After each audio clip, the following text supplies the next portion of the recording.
Bonsoir. Bonsoir à toutes et à tous, chers consoeurs, chers confrères, Madame la Présidente, Monsieur le maire d'Aubagne et Mesdames les élus. Nous avons le plaisir d'être ensemble ici pour cette conférence sur les 1000 premiers jours de la vie, là où tout commence. Et pour commencer, je vais laisser la parole à Simon Dolcourt qui va expliquer les objectifs du conseil départemental de l'Ordre des médecins des Bouches-du-Rhône. Merci beaucoup Michel. Bonsoir à tous. Alors est-ce qu'on peut se poser la question de savoir pourquoi le Conseil de l'Ordre est là, à Aubagne, complètement excentré de Marseille, non, et pourquoi le Conseil de l'Ordre organise ce type de réunion. Donc bienvenue à tous à l'Agora d'Aubagne. Si on est là, c'est aussi grâce à Michel Blanc-Pardigon qui nous a mis en relation il y a maintenant plus de 2 ans avec Monsieur Cyrulnik en nous disant voilà, moi j'ai un orateur, il a un super sujet. Et évidemment, on a applaudi des deux mains et grâce à elle et à toute l'équipe du Conseil de l'Ordre, on est ici réunis ce soir. Donc on est très heureux de vous accueillir pour cette conférence. Je remercie les élus du Conseil de l'Ordre qui nous ont fait confiance pour l'organisation de cette manifestation. Un remerciement évidemment tout particulier au docteur Marie-Dominique Métra, qui est la présidente du Conseil de l'Ordre des médecins des Bouches-du-Rhône et qui est investie au quotidien dans les missions du Conseil de l'Ordre. Un grand merci aussi au docteur Guillaume Gorincourt, qui n'est pas là ce soir, mais on l'embrasse très fort, il nous regarde. Il est en charge d'une commission très spécifique à l'Ordre des médecins. Merci aussi au docteur Arnaud Devez, ORL et spécialiste de la mission digitale au Conseil. Et bien évidemment, je ne pourrais pas citer tout le monde, mais comment ne pas citer un médecin généraliste qui a œuvré pendant 45 ans à Aubagne, docteur Jacques Roméo, je crois qu'il connaît à peu près la moitié de la salle ici. Donc, ah ben voilà, il est là au premier rang. Toujours accompagné de Vanina Charer, qui est notre gynéco-obstétricienne référente. Je vais être très rapide sur les remerciements, mais je tiens quand même à dire un grand merci à l'Agora d'Aubagne, notamment Alexia Cheruel et son équipe qui nous ont vraiment très, très bien accueillis ce soir. Et merci pour leur accueil et leur disponibilité. Si vous avez la possibilité de revoir cette conférence, d'y assister ce soir en visio, on a à peu près 1300 personnes, hein, c'est-à-dire qu'on a 500 personnes en salle et 1000 qui se sont inscrites en visio. C'est grâce à Charlotte qui est devant vous et à Dany qui est en régie de l'association Safar. Et ils sont aidés par Evan Toulek qui est notre informaticien. Voilà, c'est juste pour vous montrer qu'il y a d'autres personnes que moi qui travaillent ici. L'objectif de cette réunion, c'est effectivement de parler des 1000 premiers jours, mais pourquoi le Conseil de l'Ordre ? À quoi ça sert ? Et je suis chargé par le Conseil de vous en parler 7 minutes. Le Conseil de l'Ordre, d'abord, c'est vous. Pourquoi vous ? Parce que les médecins du département financent le Conseil de l'Ordre et c'est grâce à ces financements, et oui, je sais, c'est la cotisation, mais c'est l'unique source de revenus du Conseil et c'est grâce et avec cette cotisation qu'on a l'indépendance de fonctionnement et l'indépendance de décision. On n'est pas lié à une autorité de tutelle qui nous dit quoi faire. Si on estime devoir faire un recours au Conseil d'État sur une décision législative qui est à l'encontre des médecins, on le fait. D'accord ? Donc c'est aussi 13 000 médecins dans le département, 13 000 médecins qui sont représentés ici ce soir, aussi largement que des hospitaliers, des libéraux, des salariés, des médecins retraités et des remplaçants. Des médecins qui sont élus par vous tous les 3 ans et des services que nous avons développés à votre service. Pour parler d'une même voix, nous avons créé des commissions adaptées à vos demandes, et notamment avec le docteur Claude-Louis Borionne, qui est avec nous ce soir, sur la commission Vigilance, Violence, Sécurité. On a énormément de remontées d'informations de violences physiques ou verbales. Eh bien, sachez que demain matin, nous allons rencontrer la préfète de police pour travailler sur ces sujets et sur des dispositifs qui permettent d'accompagner les médecins et de les rassurer dans leur exercice professionnel. On a également, grâce à Guillaume, créé la commission des difficultés d'exercice médical, donc que ce soit hospitalier, libéral ou salarié, ou même les étudiants qui rencontrent des difficultés dans le cadre de leur exercice professionnel, peuvent venir au conseil. Et ça enchaîne bien avec les jeunes médecins. On est là pour accompagner les médecins tout au long de leur carrière, et notamment sur les phases de transition. Je suis salarié, je passe au libéral. Quelle est la différence entre un contrat de remplacement, d'association, de collaboration? C'est quoi tous ces sigles CPTS, MSP, MSU, CPS? Comment je fais pour... etc., etc. On est là pour guider les médecins dans leur installation et faire en sorte que l'exercice libéral soit le plus fluide possible. Et bien sûr, la commission de communication, parce que pour faire tout ça, on a besoin de gens qui travaillent. Je vais mettre un point sur deux actions qu'on mène régulièrement. Les jeudis de l'ordre, on est ici ce soir sur un jeudi de l'ordre, c'est le 34e que l'on organise. Le docteur Christian Coulange avait initié les jeudis de l'ordre en 2015, ça a été repris par le docteur Métra et Guillaume Gorincourt et Jacques Roméo. Donc on a plus de 10 000 spectateurs jusqu'à aujourd'hui qui ont assisté aux jeudis de l'ordre, que ce soit en visio, en présentiel ou en replay. Alors, un point, le replay, vous le trouvez sur le site du Conseil de l'Ordre. Donc, vous tapez CDOM 13 et vous tombez tout de suite sur l'Ordre des médecins. Vous allez dans un onglet qui s'appelle Communication et vous assistez à tous les replays sur les jeudis de l'Ordre. Les newsletters, on a un bon taux d'ouverture, 5000 lecteurs dès qu'on ouvre la lettre qu'on envoie aux médecins. Donc, c'est un taux de 35-40%. Vu le nombre de mails qu'on reçoit, c'est plutôt bien. Et encore un petit clin d'œil à Vanina, on a organisé, Gynécologie sans frontières a organisé au mois de novembre dernier une soirée dédiée à la prise en charge médicale des violences intrafamiliales. Et là aussi, je vous invite à aller voir les orateurs, pour le coup sur le site de Gynécologie sans frontières.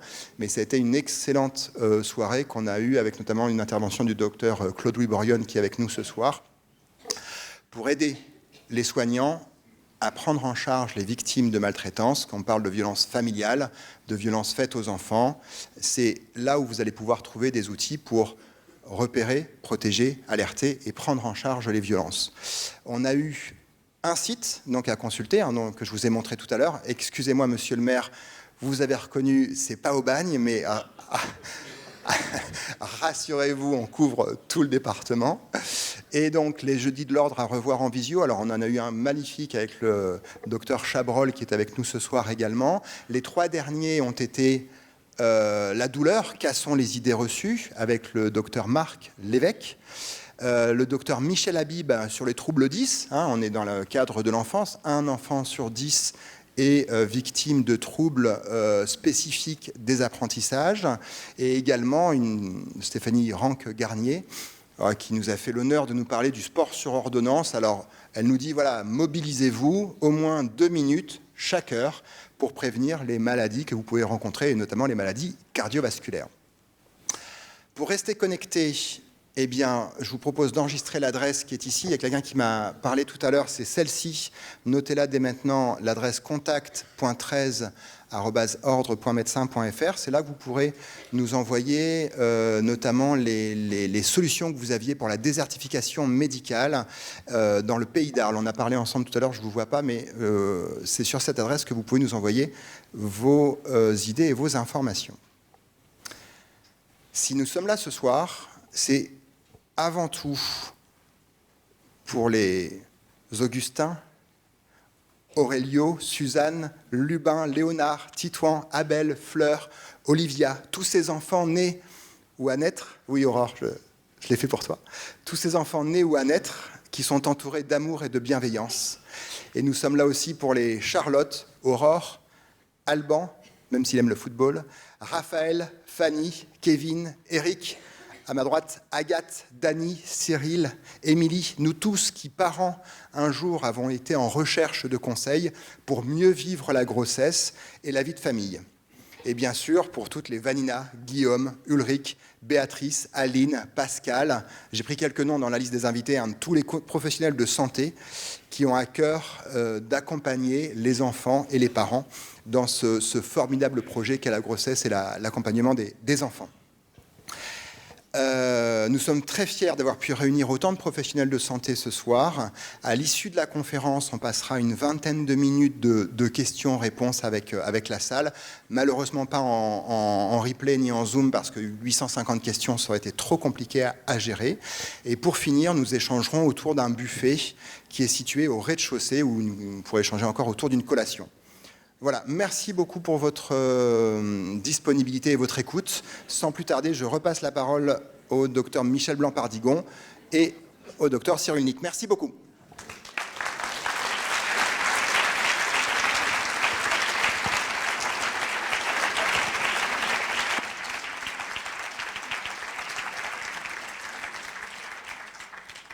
Monsieur le docteur Boris Cyrulnik est là pour nous apporter tous ces éclairages sur cette conférence, donc les 1000 premiers jours, là où tout commence. Le Conseil de l'Ordre des médecins des Bouches-du-Rhône a choisi d'inviter Boris Cyrulnik à propos de ce sujet qui est un sujet important pour les médecins généralistes, pour les spécialistes aussi bien sûr, et pour tous les soignants dits de première ligne, d'où l'ouverture de cette conférence à nos collègues soignants. En effet, les connaissances scientifiques et cliniques ont beaucoup évolué, beaucoup progressé, et Boris Cyrulnik va vous en faire sa synthèse.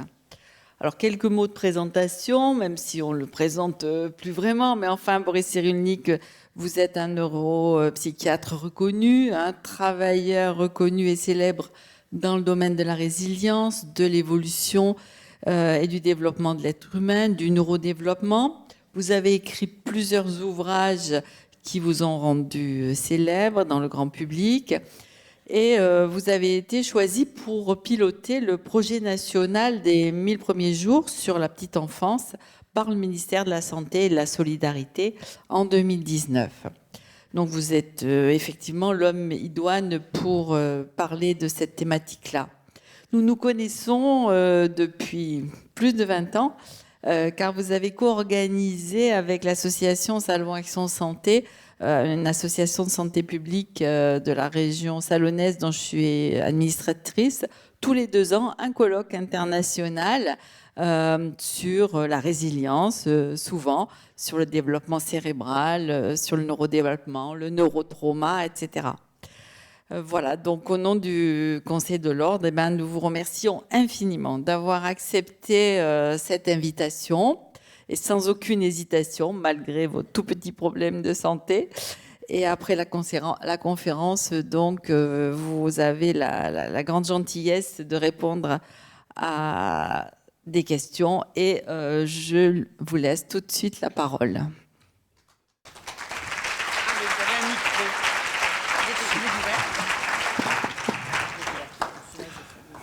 Ravi d'être avec vous. Donc, j'ai été présenté de manière très avantageuse, il ne faut pas tout croire. Hein. Mais c'est vrai que cette aventure des 1000 premiers jours a commencé en 1980, au siècle dernier, aux Ambiers, près de Toulon, où on avait eu, avec des gynécos, des psychologues, des neurologues associés, cette idée curieuse de dire, mais finalement, le psychisme d'un bébé commence beaucoup plus tôt que ce qu'on croit. Et c'était l'époque où on nous enseignait à la fac de médecine que tant qu'un bébé ne parle pas, il ne peut rien comprendre. Alors, s'il y a des femmes dans l'Assemblée, je pense que ça va en étonner quelques-unes, parce qu'il y a une compréhension préverbale et que ce n'était pas pensé par notre culture. On parle, donc on pense, et si on ne parle pas, on ne pense pas. Et ce travail qui a été publié en 82-83 était le prémisse qui montrait que, en effet, bien avant la parole, les bébés comprennent beaucoup de choses, beaucoup plus que ce qu'on croit. Ils comprennent dans leur monde de bébé, préverbal, mais ils comprennent beaucoup de choses. Et surtout, la technologie moderne a rendu observable, vérifiable, manipulable, mesurable que le cerveau commence dans l'utérus, alors ça on le savait, mais que le cerveau, déjà au moment de sa formation, dans l'utérus, est déjà sensible aux émotions maternelles. Alors ça, c'était une nouvelle pensée, et ça a été, bien sûr, inévitablement critiqué, comme d'habitude. Or, il se trouve que notre culture occidentale est la seule culture à faire démarrer le psychisme le jour de la naissance, ce qui est quand même curieux, parce que j'ai travaillé au Japon, et au Japon, le jour de la naissance, on fête le premier anniversaire. Alors je disais, mais pourquoi le premier anniversaire? Parce que le bébé existe dans la tête des parents avant d'exister dans le ventre des femmes et avant d'exister dans la relation parentale. Alors c'est un peu le plan que je vais vous proposer, c'est-à-dire 1000 jours. Pourquoi 1000 jours? C'est que ça commence quand le couple a un projet d'enfant, volontaire ou qui tombe du ciel, on va dire comme ça, mais ça commence au moment où le couple se forme, et le couple va organiser une niche sensorielle, la première niche écologique du bébé, là où il aura à se développer.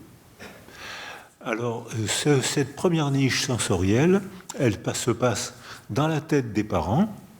Si un jeune homme s'apprête à être père, ou s'il va être désigné comme père, alors qu'il n'a pas de travail, qu'il prend des substances, qu'il est instable, et que si la jeune mère à 14 ans, 15 ans prend des substances, on peut prédire que la niche sensorielle qui va être organisée autour de ce bébé sera une niche instable, violente, pauvre, et que c'est là qu'il aura à se développer. La deuxième niche sensorielle, après la naissance, elle est dans les bras de sa mère, contre le sein de sa mère, et le père joue un rôle beaucoup plus précoce et beaucoup plus important que ce qu'on croyait. Et maintenant, on a des méthodes d'observation sur les interactions, on peut les filmer, on peut les observer, et on peut même observer, filmer les conséquences cérébrales sur le bébé, les conséquences relationnelles et les conséquences psychologiques sur les comportements des bébés, les pleurs, les agitations, le sommeil, enfin tout ce qu'on savait auparavant, mais que maintenant on sait expliquer. Et puis la troisième niche écologique, c'est celle de la parole, parce que nous, êtres humains, c'est quand même ce qui fait la caractéristique de la condition humaine. Or, la parole ne tombe pas du ciel, la parole commence à se façonner pendant la grossesse, après la naissance, avant d'arriver à la parole, c'est-à-dire entre le 20e et le 30e mois, où on assiste à une explosion du langage. Pourquoi cette période? Eh bien, c'est parce qu'avant, il faut qu'il y ait une ontogenèse, c'est-à-dire un façonnement continuel entre le développement du système nerveux et les pressions du milieu. Donc voilà le plan que je propose pour parler des 1000 premiers jours. Alors schématiquement, c'est 300 jours avant la rencontre sexuelle et dans le ventre des femmes, 300 jours dans les bras et le père. Et alors le père, de mon temps, on disait le père, on disait le mari. C'est des mots désuets, c'est des mots d'une autre époque. Maintenant, je ne sais plus comment il faut dire. Le deuxième parent, à la commission des 1000 jours, on a eu ce problème, c'est que le père, il y a de plus en plus de femmes seules qui élèvent des bébés. À Paris, c'est 60%. Donc c'est un phénomène de société. Or, ces femmes-là travaillent, sont pauvres, sont surmenées, et très souvent, elles se débrouillent, elles élèvent leurs un ou parfois deux enfants avec la grand-mère. Bonjour, madame la grand-mère, vous êtes le père. Et quand c'est un couple d'homosexuels, femmes, qui, l'une des deux a porté un enfant, dans le couple homosexuel homme, il faut qu'une femme porte un enfant. Donc c'est déjà un peu différent, mais la majorité des couples homosexuels sont des femmes. Bonjour, madame, vous êtes le père. Alors le mot père désigne de mon temps, avant le siècle dernier, c'était le mari, le père, c'était des définitions claires, donc abusives, mais c'était des définitions.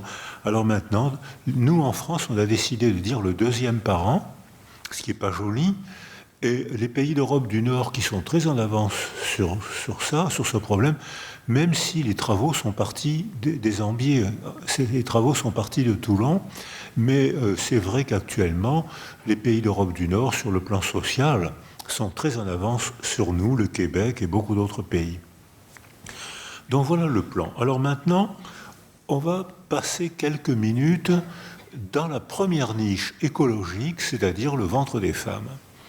Et on constate qu'il y a un phénomène dont on parle beaucoup actuellement, c'est l'épigenèse.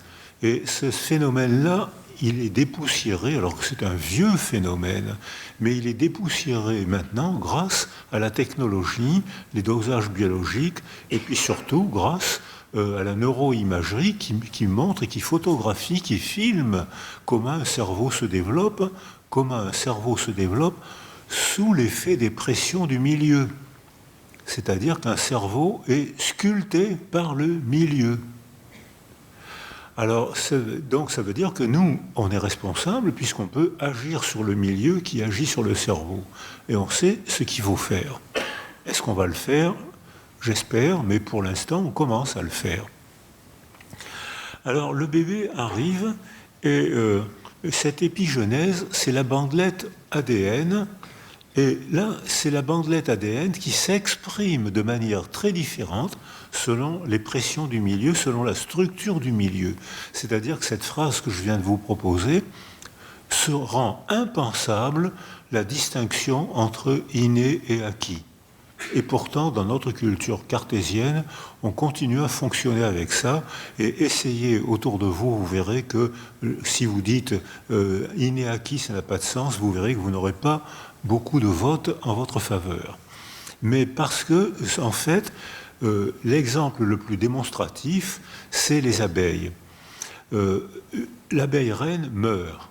Les abeilles ouvrières entourent une larve vouée à devenir ouvrière et se mettent à toutes ces... Elles l'entourent, elles augmentent la température, elles tambourinent avec leurs antennes, elles tambourinent constamment, elles apportent une nourriture différente. Et cette bandelette d'ADN qui était dans le programme, c'était de fournir une abeille ouvrière, va fournir une abeille reine parce que les abeilles ont modifié le milieu précoce.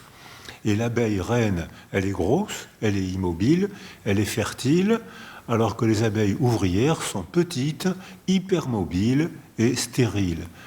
C'est la même bandelette génétique. C'est la même structure ADN qui s'exprime de manière totalement différente selon la structure du milieu précoce.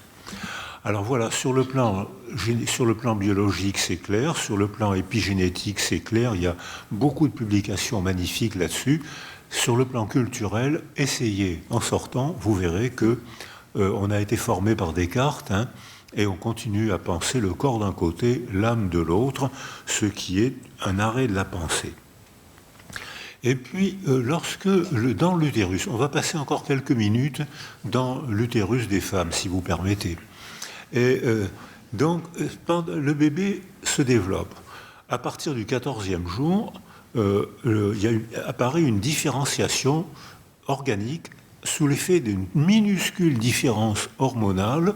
On voit qu'au départ, les fœtus sont femelles, mais qu'à partir du 14e jour, une toute petite sécrétion différente de testostérone fait qu'une petite moitié s'oriente et va se façonner pour devenir mâle. Donc c'est le contraire de la Bible. Dans la Bible, on dit que Ève est sortie de la côte d'Adam.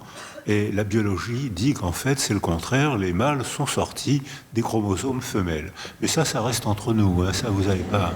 Il ne faut pas le faire sortir de cette salle.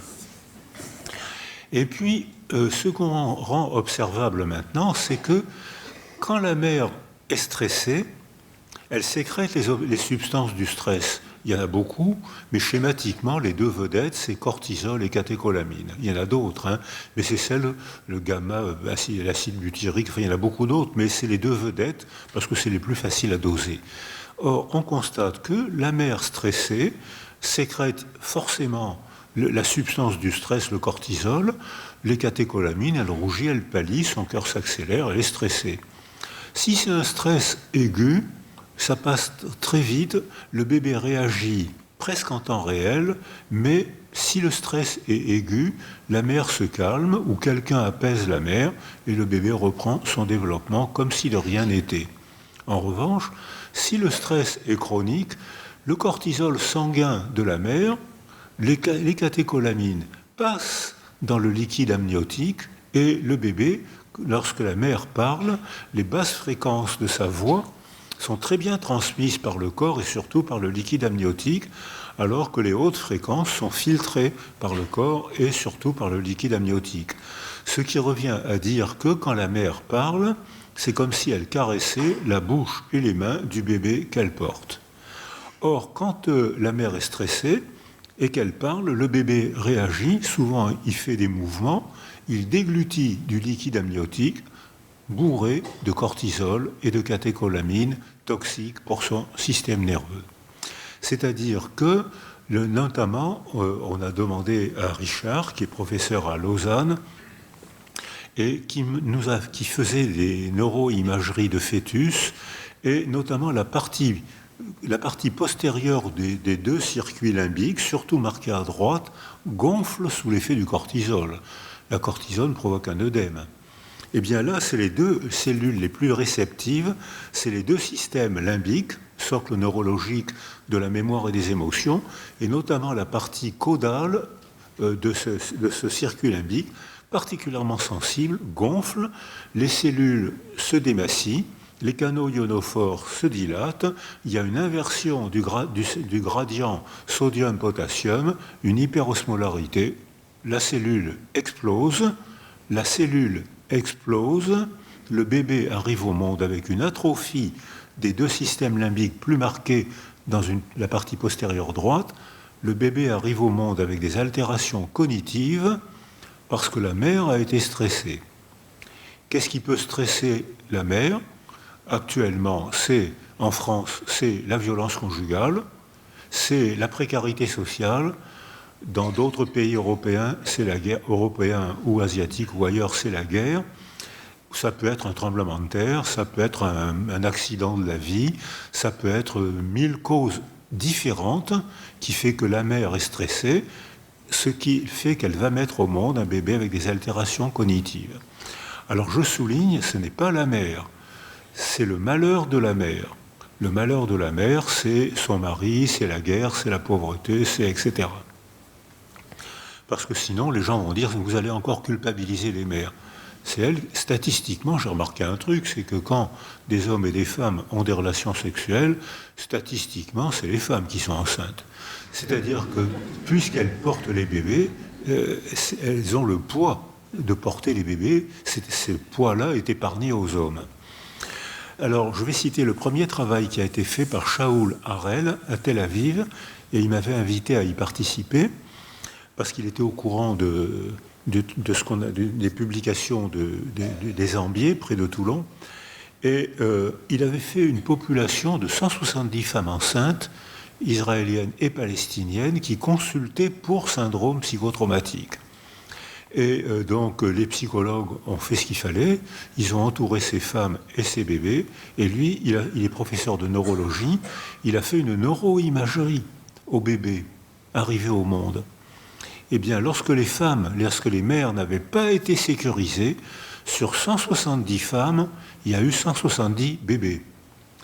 Tous les bébés de mères insécurisés avaient une atrophie des deux lobes préfrontaux, une atrophie des deux circuits limbiques, surtout à droite, dont je viens de vous parler, et une hypertrophie des deux amygdales rhinencéphaliques.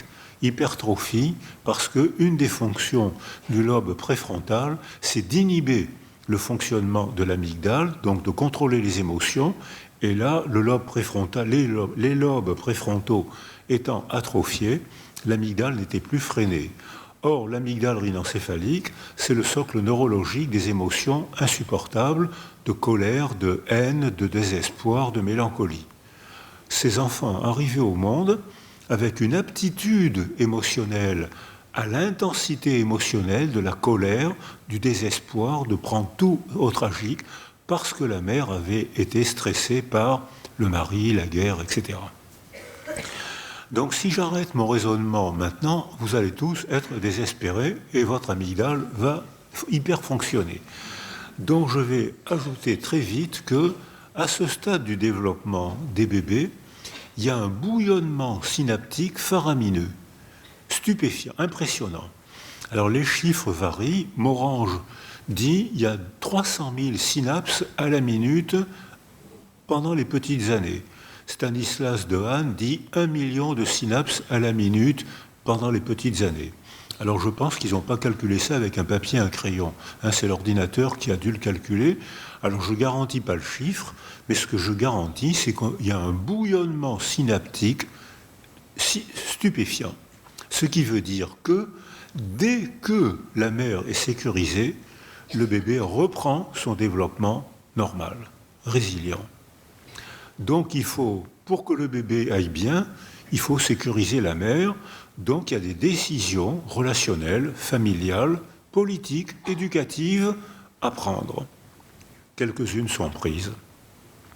Dans les familles, c'est plus difficile à rentrer, mais déjà il y a des progrès, il y a d'autres progrès à faire bien sûr, mais il y a déjà des premiers progrès qui ont été votés et acceptés par le Sénat, notamment le congé paternité. Mais je le souligne parce que dès que la mère est sécurisée, le bébé, il a tout ce dont il a besoin autour de lui pour se développer. Il est nourri, logé, blanchi pendant 9 mois, le gars. Donc ça veut dire qu'il a tout ce qu'il faut. Mais si on laisse la mère insécurisée, seule, insécurisée, le bébé acquiert des altérations cognitives. Donc vous voyez, le raisonnement que je tiens, c'est pas du tout une cause provoque un effet, c'est pas du tout Descartes. Alors nous, on est dans une culture cartésienne où on nous apprend à fragmenter le savoir, chercher la cause de cet effet. Les scientifiques ont des prix Nobel avec ce mode de raisonnement. Mais nous, praticiens, ça colle pas. Nous, praticiens, quand quelqu'un vient près de nous, il s'assoit avec son corps, son cerveau, son histoire, sa famille, ses relations, etc. Donc c'est forcément hétérogène pour nous. Dans un laboratoire, ça peut être fragmenté. On peut chercher une causalité linéaire dans un laboratoire, mais nous, on est des OS. On est sur le terrain. Donc et sur le terrain, il y a plusieurs causes qui convergent pour provoquer un effet, pour l'aggraver ou pour le réparer. Parce que quand je dirigeais le laboratoire d'électroencéphalographie, on avait des bébés qui étaient abandonnés. Dès l'instant où le bébé est privé de sa deuxième niche sensorielle après la naissance, il est dans un monde inconnu. Et forcément, tout est inconnu pour lui. Il a besoin d'être sécurisé. Si le bébé, si sa mère meurt, si sa mère l'abandonne, ça arrive. S'il y a la violence conjugale, ça arrive de plus en plus. S'il y a une guerre, ça peut nous arriver. S'il y a la précarité sociale, ça arrive. La mère malheureuse, le deuxième parent malheureux lui aussi, la niche sensorielle est appauvrie. Donc le bébé n'a pas ce dont il a besoin autour de lui pour se développer. Et quand on faisait des électroencéphalogrammes à ces bébés avec une niche sensorielle appauvrie, on voyait qu'ils avaient une avance au sommeil rapide. Or, il y a des stades, il y a une préparation au sommeil rapide. Chez les adultes, on parle de sommeil paradoxal. Chez les bébés, ce n'est pas encore très bien architecturé, alors on parle de sommeil rapide. Mais ces bébés ont peur de s'endormir. Ils sont anxieux, ils sont crispés, ils sont en alerte, ils crient pour un rien, ils sursautent pour un rien, ils ont peur de tout, ils sont pas sécurisés. Et on voit que donc ce sommeil rapide, c'est un sommeil d'alerte qui apparaît très tôt, et qui empêche la phase lente préparatoire au sommeil. Or, cette phase lente préparatoire au sommeil, c'est celle qui stimule la base du cerveau et qui donc stimule les sécrétions des hormones de croissance et des hormones sexuelles. Ce qui veut dire que lorsque les parents sont alertés, parce qu'ils sont malheureux, parce qu'il y a la guerre, parce que, etc., le bébé dort mal, parce qu'il est anxieux, parce qu'il n'est pas sécurisé, et il sécrète moins d'hormones de croissance et moins d'hormones sexuelles. Et quand on travaillait, quand on était en Roumanie avec Sylvaine, et quand on est non, je n'ai pas été avec elle, mais j'ai été avec Médecins du Monde en Roumanie, eh bien, les enfants qui avaient été abandonnés par une politique criminelle, celle de Ceausescu, qui obligeait les femmes à travailler 14 heures par jour pour rembourser la dette et qui n'avait prévu aucun mode de sécurité pour les enfants. Donc les enfants étaient mis non pas dans des orphelinats, beaucoup de Roumains ont très bien fait leur boulot dans des vrais orphelinats. Violeta Stan, qui est venue à Salon, est une de celles qui ont bien fait le travail. En revanche, il y avait ce qu'on a abusivement appelé des orphelinats, c'était des mouroirs. Personne ne parlait à ces enfants. Ils avaient une gamelle par jour et un coup de jet d'eau par mois. Vous imaginez, comme il n'y avait pas d'altérité, ces enfants passaient leur temps à se balancer. J'ai vu des lits, millimètre par millimètre, des lits qui traversaient la salle, parce qu'ils ne faisaient que ça, il n'y avait pas d'altérité. Et puis quand ils avaient des émotions trop fortes, ils se griffaient, ils se mordaient, ou ils se tapaient la tête par terre ou contre un mur avec une violence qui m'effrayait. Je me disais, ils vont se mettre un trauma crânien tellement ils se... Et cette violence qui leur faisait mal les sécurisait. Parce qu'ils avaient une information extérieure à eux-mêmes qui venait. Donc il y avait une altérité misérable. C'est pour ça que ces enfants, en carence affective, s'auto-agressaient violemment, parce que pour eux, c'était une information sécurisante. Et quand on a fait des électroencéphalogrammes, alors on n'a pas fait de résonance magnétique parce que les Roumains n'avaient pas assez d'argent, je crois même qu'ils n'avaient pas assez de machines, mais on a fait des scanners. Tous ces enfants avaient l'atrophie bifrontale, l'atrophie limbique, l'hypertrophie rhinencéphalique, de l'amygdale rhinencéphalique. Le cerveau avait une dysfonction qui avait provoqué une modification de la structure cérébrale à cause de l'appauvrissement du milieu. Et ça, c'est plein une vue de l'esprit, puisqu'on l'a photographié, on l'a dosé, mais dès que ces enfants ont trouvé des bras sécurisants, en une nuit ou deux, l'architecture du sommeil s'est remise en place, la sécrétion des hormones de croissance et des hormones sexuelles a repris conformément au taux de sécrétion qu'il aurait dû avoir à son âge, c'est-à-dire que tout s'est remis en place, le phénomène de résilience a démarré en une nuit ou deux. Parce qu'on avait proposé un substitut affectif, on avait réorganisé une niche autour de ces enfants. Si une décision politique, celle de Ceausescu, ne l'a pas fait, ils ont été responsables. Je travaillais pendant des années avec Șerban Ionescu, et grâce à Sylvaine, j'ai pu aussi travailler avec Violeta Stan et d'autres Roumains que j'ai rencontrés sur place.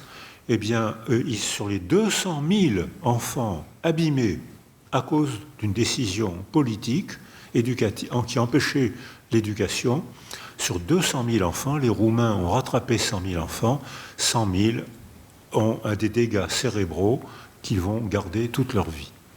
Ce qui veut dire que quand on intervient tôt, la résilience est facile à déclencher, mais plus on intervient tard, plus le cerveau est structuré, presque lignifié, il reste plastique. Mais enfin, il faut avouer que après 20, 30, 40 ans, c'est beaucoup moins plastique. Hein, mais enfin, dans les Alzheimer, on voit encore des bourgeons synaptiques, mais enfin, c'est pas le bouillonnement des bébés. Hein. Donc ça veut dire qu'on sait ce qu'il faut faire. Relationnellement, le couple, relationnellement, la famille, le quartier, les crèches, les décisions politiques, les décisions éducatives. On sait ce qu'il faut faire. On ne le fait pas toujours. Et dans ce cas-là, on voit que des enfants mal partis dans l'existence à cause d'un malheur de la vie, si on s'en occupe tôt La plupart reprendront un bon développement. Alors la définition de la résilience, c'est pas de reprendre son développement, puisqu'ils ont eu un trauma. Ils ont eu un moment de privation, de stimulation cérébrale, mais ils peuvent reprendre un bon développement, c'est la définition de la résilience. Mais plus on attend, plus le processus reconstructif est lent et difficile à déclencher. Alors ce qu'on voit aussi, c'est que dans cette épigenèse, on a l'exemple de femmes, l'exemple qu'on cite toujours pour montrer que si on ne fait rien, il y a des effets durables, alors que si on fait tôt, la résilience est très facile, 24, une nuit ou deux, et hop, ça redémarre. Alors qu'on a l'exemple de la famine de Leningrad, où l'armée allemande et l'armée associée à l'armée finlandaise avaient entouré les habitants de Leningrad. Cet hiver-là, il a fait moins 50, c'est-à-dire que les bateaux n'arrivaient plus pour apporter la nourriture et les armes, et donc l'armée a encerclé la ville, et je crois qu'il y a eu 800 000 morts de faim. Et il y a eu quelques femmes enceintes qui ne sont pas mortes de faim, et qui ont réussi à survivre, et qui ont, je crois que c'est 80, je ne garantis pas le chiffre, mais enfin, il y a eu des femmes enceintes qui ont survécu, et qui ont mis au monde des bébés. Il y a eu aussi quelques femmes à Auschwitz qui étaient dans une situation comparable et qui ont mis au monde aussi des bébés. Bien sûr, tous ces bébés étaient atrophiques. On n'a pas fait la résonance magnétique ni même le scanner parce que ça n'existait pas, mais ils ont été suivis. Dès qu'on a aidé la mère, les bébés ont recommencé à progresser, mais ils ont gardé une petite taille et un petit poids parce qu'ils sécrétaient moins d'hormones de croissance. Et puis surtout, quand ils sont arrivés à l'adolescence, ils sont tous devenus diabétiques, alors qu'ils n'avaient pas le programme génétique qui préparait au diabète. On voit par exemple dans les pays asiatiques, pendant des millénaires, les gens ont survécu avec une poignée de riz. Ça leur suffisait, parce que leur corps était adapté, et que leur pancréas sûrement était adapté aussi, et qu'ils arrivaient à dégrader, à utiliser la moindre molécule de glucose. La révolution technologique est arrivée, les avions sont arrivés, ont apporté les aliments, ont apporté le Coca-Cola, ont apporté les aliments trop sucrés, trop salés. Il y a des diabètes fulgurants actuellement chez les Asiatiques, des diabètes avec gangrène en quelques jours, en quelques semaines. Il y a des diabètes fulgurants alors qu'ils n'ont pas les gènes diabétiques. Donc ça veut dire que le déterminisme génétique est très abusif. On peut porter les gènes qui préparent au diabète si on a une activité physique constante, régulière, et si on vit dans un milieu où il y a des glucides, où il n'y a pas de glucides, et où il y a des végétaux et parfois un peu de protéines, eh ben on porte les gènes du diabète et on n'est pas diabétique. Et à l'inverse, si on ne porte pas les gènes qui codent pour le diabète, mais si on a une culture sédentaire comme la nôtre, hyper riche en sucre et en sel comme la nôtre, eh bien il y a une explosion de diabète 2, alors qu'on n'a pas les gènes du diabète. Donc ça, c'est pour confirmer tout à l'heure que la distinction inné-acquis, c'est une distinction idéologique, c'est pas une distinction scientifique et encore moins une distinction philosophique. Alors, on voit maintenant, on a quitté donc la première niche du ventre des femmes, on est déjà un peu rentré dans le genre, excusez-moi, c'est pas joli, mais je regarde parce que sinon j'en ai pour 3 heures. Donc on est maintenant contre le corps des femmes et on vient de naître et il y a un mystère là qu'on a rendu observable à ce colloque des Ambiers où il y avait des grosses pointures avec nous. Il y avait Marie-Claude Bunel, il y avait des gens passionnants qui avaient des méthodes passionnantes. C'était en 82, ça a été publié en 83. C'est à une époque où c'était totalement impensé, même impensable. Eh bien, on s'est rendu compte à ce moment-là que lorsque le bébé arrive au monde, il n'a pas besoin de cours pour savoir ce qu'il faut faire, s'orienter vers le mamelon et téter. Il ne se fait pas toujours facilement, mais à force d'insister, ils finissent par comprendre. Mais en revanche, Pierre Rousseau, à l'université de Mons, montre que lorsque la mère est sécurisée par son mari, ou enfin par, je suis désolé, j'emploie des mots désuets, mais sécurisée par le mec ou par la femme qui est près de la mère, je ne sais pas comment il faut dire maintenant. Hein. Donc quand la mère est sécurisée, c'est elle qui porte le poids de la grossesse et de la maternité. Mais les femmes sont des êtres curieux, souvent ça les rend heureuses. Et à ce moment-là, elles regardent le bébé, l'accrochage du regard fait que le bébé a une information sensorielle familière autour de lui, il accroche le regard, il a le mamelon dans la bouche, il tète. Si c'est un travail qu'on avait fait avec Marcel Ruffo à la Timone, si on demande à la mère de regarder la télévision en même temps, on voit qu'on avait mis une tétine reliée à un manomètre. Le manomètre tournait, madame regardait, elle regardait le bébé, hop, le bébé tétait. Madame, voulez-vous regarder la télévision? Tac, tac, tac, le bébé cessait de téter. C'est-à-dire que l'accrochage par le regard se fait, pour lui, c'est une information sensorielle très stimulante, et Marie-Claire Bunel nous a confirmé que ce qui le stimule le plus, c'est la brillance des yeux à 30 cm et les saccades oculaires. Et ça l'intéresse beaucoup dans son monde de bébé qui arrive au monde, ça l'intéresse beaucoup. Les basses fréquences de la voix de sa mère, les basses fréquences qu'il avait perçues dans l'utérus, il le reconnaît quand il arrive au monde. Et Eliane Noireau, qui était professeure à Bruxelles, a fait une expérimentation très élégante. Le bébé arrive au monde, on le met dans son pèse-bébé, parce que nous, techniciens occidentaux, on pèse les bébés, on les mesure, ce que font pas beaucoup d'autres cultures, mais nous, on les pèse et on les mesure. Et le bébé est dans son pèse-bébé. Derrière, elle met un drap blanc, 8 personnes, madame, monsieur, la mère, madame, monsieur, et elle fait un signal pour que les gens qui sont derrière le drap blanc parlent. Et elle leur avait demandé de lire, je crois me rappeler que c'était le règlement du métro parisien ou un truc comme ça. Et le monsieur numéro 1 parle, le bébé répond pas. Madame numéro 2 parle, le bébé répond pas. Madame la mère numéro 3 parle, paf, le bébé tourne la tête et les yeux en direction de la source sonore, parce qu'il reconnaît l'architecture de la voix, les basses fréquences. Monsieur numéro 8 parle, il répond pas.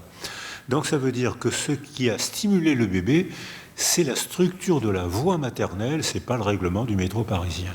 C'est-à-dire qu'il a reconnu une information sensorielle qui était son sécurisance, ce qui était sa familiarité pour lui. Et à ce moment-là, on voit qu'il se remettait à faire son boulot de bébé, c'est-à-dire s'intéresser à ce qu'il était capable de comprendre. Or, dans notre culture, et ça a été découvert, on le savait vaguement avant, mais ça a été confirmé par les auditions de la commission des 1000 jours, c'est que les femmes se développent mieux que jamais en Occident. Il y a encore des progrès à faire, mais c'est tellement mieux qu'il y a quelques générations, ou c'est tellement mieux que dans les millénaires précédents. Or, il n'y a jamais eu autant de dépression périnatale qu'aujourd'hui. Dépression post-natale et même dépression prénatale. Et même, j'ai reçu un rapport de Catherine Deneux au CNRS il n'y a pas longtemps. Il n'y a jamais eu autant de suicides de jeunes mamans avec des bébés de quelques mois.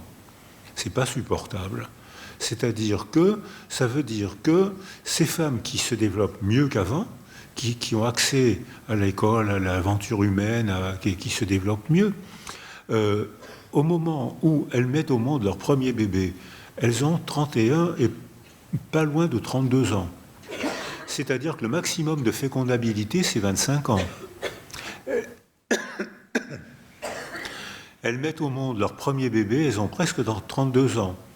Et surtout, après une vie hyperactive, elles ont fait des études, elles ont commencé à travailler, elles ont couru le monde, elles se retrouvent seules avec un frigidaire, un écran et un tyran domestique adoré qu'elles appellent le bébé. Et la solitude est le principal agresseur du cerveau. Un cerveau seul s'atrophie. Un cerveau a besoin d'être stimulé pour fonctionner, pour apprendre à fonctionner et pour se développer. Et ça, ce n'est pas une vue de l'esprit. Je vous ai parlé tout à l'heure des atrophies que Shaul Harel a filmé, a photographié et mesuré. Il a mesuré aussi la reconstruction de la résilience neuronale. Comme je vous l'ai dit tout à l'heure, c'est très facile à déclencher si on fait ce qu'il faut. Si on laisse la mère seule ou le bébé seul, ça ne se déclenche pas, parce qu'un cerveau seul s'atrophie. Un cerveau a besoin d'un autre cerveau pour être stimulé.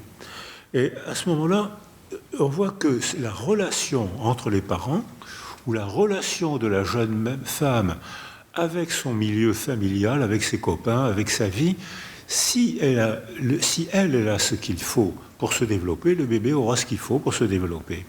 Parce que une mère sécurisée devient sécurisante pour le bébé qu'elle porte. Alors, donc là, ça, quand on a travaillé avec Blanquer et Macron pour les maternelles, ça, c'est une phrase qui a souvent été reprise. Là, on sait le faire, on a compris ce qu'il faut faire, on ne le fait pas toujours. Parce que parfois la vie ne permet pas de le faire, quand la mère est morte, quand le mari est mort, quand le mari est violent, quand il y a la guerre, quand il y a la précarité sociale. Pendant la commission des 1000 jours, on nous a signalé 150 femmes qui accouchaient dans la rue. Dans un pays suffisamment riche, on ne peut pas supporter ça. Donc ça veut dire que... et pourtant ça existe. Alors, ça veut dire aussi que la mère a besoin de ne pas être seule. Elle a besoin d'être entourée par le mec, par la femme, par la grand-mère, par la... Enfin, vous savez de quoi je veux parler. L'autre parent. Mais ça veut dire aussi que ça dépend beaucoup de l'entente parentale. Or, la violence conjugale est en train de se développer de manière incroyable. C'est-à-dire que quand il y a eu le confinement, on avait prévu le développement de la violence conjugale parce qu'on sait que dans les situations d'hyperdensité, l'agressivité arrive très tôt. Et que dans les situations d'hyperdensité, dans les grands logements, on a chacun sa chambre, on va se décontracter, ça peut passer. Mais quand on a un petit logement de 40 mètres carrés avec 5 ou 6 personnes, les enfants s'adaptent à cette hyperdensité grâce à l'écran, ils se mettent devant une télé et ils deviennent sédentaires, ils prennent du coca, des sucres et ils deviennent sédentaires et obèses. Sauf que les filles... L'obésité des femmes n'est pas l'obésité des hommes. Dès que la pandémie, dès que le confinement a disparu, les hommes se sont remis à bouger et ils ont perdu leur surpoids, alors que quand les femmes sont immobiles, la graisse féminine sécrète de la leptine, qui est une substance orexigène, qui ouvre l'appétit. C'est-à-dire que plus les femmes sont immobiles, plus elles ont faim. Alors que les hommes immobiles prennent du poids, mais dès qu'ils bougent, ils cessent d'avoir faim. Donc, or là, on voit que l'obésité féminine est en train de se développer énormément, et en France, on n'a pas à se plaindre, mais ceux qui ont été aux États-Unis dans cette salle savent qu'il y a des obésités incroyables, parce que les gens sont sédentaires par le métier, par l'écran. Ils ne bougent plus. Et ils n'ont pas peur du sucre, hein. Donc ça veut dire que la culture participe au façonnement des cerveaux, comme je vous l'ai proposé tout à l'heure, mais la culture participe aussi au façonnement des corps. Alors, dans cette nouvelle manière d'être homme et d'être femme, les relations de couple ont incroyablement changé. Parce que la technologie fait que maintenant, les droits de l'homme fait que maintenant les femmes peuvent faire tous les métiers que font les hommes, pratiquement tous.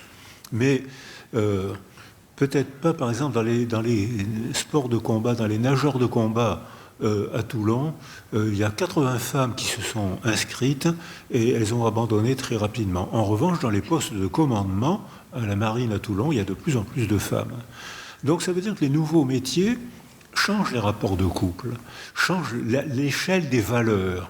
Avant, c'était quand Michel Manciot, avec qui j'ai eu la chance de travailler, a été un des premiers à dénoncer la violence conjugale ou la violence parentale. Vous n'allez pas me croire, mais quand Michel Manciot a fait ses premières publications dans les années 70, personne ne l'a cru.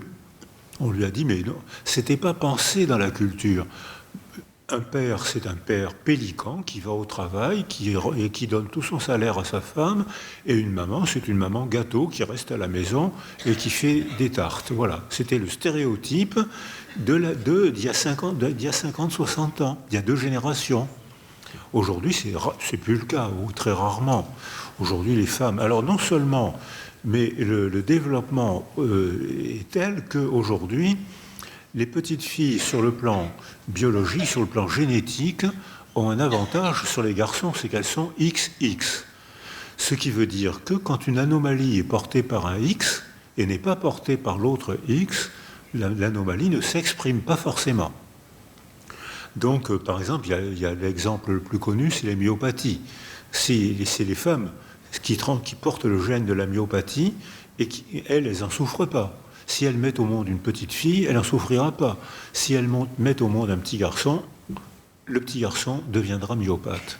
C'est-à-dire que le fait d'être XX protège les femmes, alors que XY, je travaille actuellement avec une prof de génétique, Madame Misrahi, qui est une renommée internationale, et les femmes généticiennes appellent le chromosome X la chiffre molle. Je me demande s'il n'y a pas un peu de sexisme dans cette et elles ont raison, parce que c'est un chromosome petit qui se fragmente facilement, et surtout, si une anomalie est portée par un X et portée par un Y, il n'est pas compensé, il s'exprime. Alors que si une anomalie est portée par un X et n'est pas portée par l'autre X, il ne s'exprime pas. Et le développement neuropsychologique des petites filles semble différent et plus facile et plus précoce que les petits garçons. D'abord, les petites filles réagissent différemment que les petits garçons au moment des inévitables frustrations de la vie familiale. Les garçons font des colères, les petites filles cherchent à s'expliquer ou à se faire consoler. Donc c'est des stratégies relationnelles très différentes.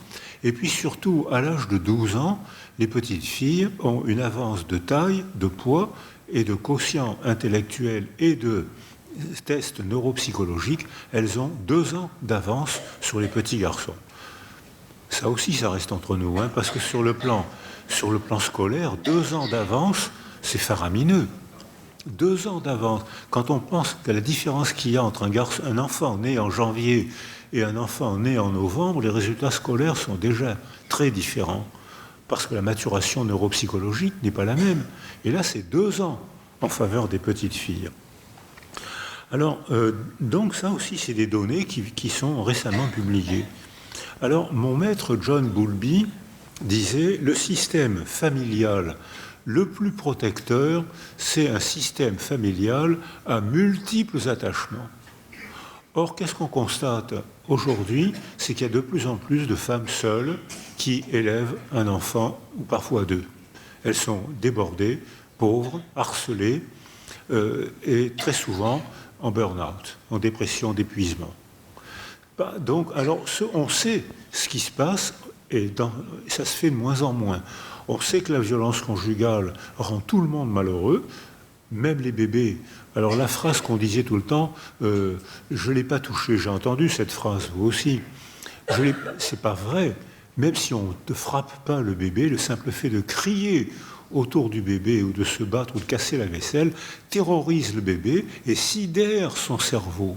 Le cerveau ne traite plus les informations parce qu'il est effrayé, parce que les parents se disputent. Ces 2 figures d'attachement se disputent. Donc quand on dit « je ne l'ai pas frappé », je ne l'ai pas frappé avec mes poings, mais en fait je l'ai mis KO j'ai sonné son cerveau en criant autour de lui. Donc, la neuroimagerie permet de découvrir ça, que si on a des comptes à régler, ça arrive, et bien il faut les régler en dehors de la présence du bébé. Et Bowlby disait, c'est un système familial à 6-8 figures d'attachement, c'était les anciennes familles. Maintenant, il n'y a plus de système familial avec 6-8 figures d'attachement. La mère, inévitable, nécessaire, le père, précoce, pour sécuriser sa mère, et pour participer aux soins et à la maison et au travail, puisque les femmes le font. Donc ça, c'est les nouveaux pères, et beaucoup de jeunes pères sont très intéressés par cette nouvelle aventure familiale. Quand on a proposé le congé paternité, on a obtenu la moitié de ce qu'on demandait, hein, mais enfin maintenant c'est 28 jours. Donc on a obtenu la moitié, parce que beaucoup d'entrepreneurs ont eu peur. On a reçu des entrepreneurs, je pense à un boulanger qui me disait « mais moi j'ai 3 employés, si un de mes employés demande le congé paternité, comment je fais tourner ma boutique ?» Or, c'était un argument. Dans une grande boîte, Adrien Taquet avait travaillé chez Danone. Dans une grande boîte, on compense, on déplace, on se débrouille. Mais quand il y a 2-3 employés, c'était un argument. Or, maintenant, il y a de moins en moins de jeunes qui veulent apprendre les métiers de la boulangerie. Et qu'est-ce qu'ont fait les syndicats de boulangers? Ils proposent une augmentation du congé paternité pour attirer les jeunes. Et donc ils ont été convaincus. Et ils ont été convaincus quand on voit l'amélioration que ça a apporté. Les femmes ne sont plus seules. Elles ont le gars avec qui elles ont fait l'enfant. J'ose pas dire, on peut pas dire l'éprouvette, hein, parce que ça, dans la PMA, c'est pas bien. Mais elles ont un conjoint qui est un homme, qui est l'amant, qui est le beau-père, qui est une femme, donc elles ont quelqu'un, un deuxième parent, autour d'elles, elles ne sont pas seules, on peut se répartir les tâches, on peut parler, on peut faire des projets, et on constate une amélioration des relations. On constate que les bébés, dans une niche sensorielle stable, acquièrent l'attachement sécure beaucoup plus rapidement, c'est-à-dire que dès l'âge de 10 mois, ils soutiennent le regard, ils font un babil, ils tendent les bras, tout ce qui sont ces petits signes-là qui sont indicateurs, quand on ne voit pas, quand le bébé évite le regard, ne babille pas, ne tend pas les bras, c'est que quelque chose se met mal en place. Donc on a des signes préverbaux très fiables qui apparaissent dès le 10e mois, peut-être même avant. Or, ces bébés-là acquièrent très tôt l'attachement sécure, ils babillent, ils sourient, ils répondent au sourire par le sourire. Souvent, c'est eux qui déclenchent les sourires, et ils nous charment, ils nous séduisent, et on leur répond, et hop, on voit le bébé babille, l'adulte répond, on parle, les bébés attendent le tour de parole, parce que la musique des mots leur fait comprendre que l'adulte va se taire, il ne comprend pas forcément ce que l'adulte dit, mais il comprend que l'adulte parle, et à ce moment-là, il commence son babil. Alors là, donc on peut appeler ça la tour de Babil, si vous voulez, mais ça veut dire qu'il y a une synchronisation qui se fait entre le bébé. Et puis surtout, Guylaine Dehaene, à la commission des 1000 jours, nous a montré des documents stupéfiants. On parle des bébés 3-4 mois. On parle autour des bébés, le lobe temporal gauche traite les sons. Donc il passe au rouge, il n'est pas rouge, mais l'ordinateur capte la chaleur provoquée par la dégradation du glucose, et cette chaleur est codée, l'ordinateur est codé pour faire une couleur rouge, ça veut dire le cerveau temporal gauche travaille.